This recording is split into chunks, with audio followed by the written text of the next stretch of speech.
Një SMS që duket i pafajshëm po i shkatron jetën. Një grua nga Prishtina humbi mijëra euro vetëm për disa sekonda, pasi përditson të dhënat bankare të saj dhe të firmës.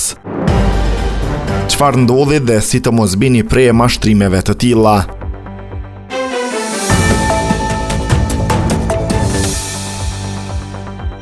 Më 10 janar 2026 rreth orës 20, ajo pranoi një mesazh në telefon, përditso të dhënat bankare ose nuk do të mund të përdorësh llogaritë.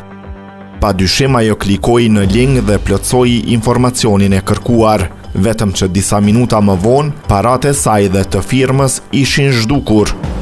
Rasti është nën hetime nga prokuroria, ndërsa policia paralajmëron për fushata phishing, ku SMS-t duket se vijnë nga Posta e Kosovës ose institucione të tjera, por që synojnë marrjen e të dhënave bankare.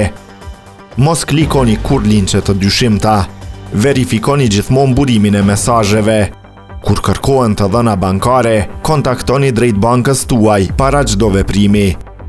Ky rast është paralajmërimi më i fortë që mund të merrni.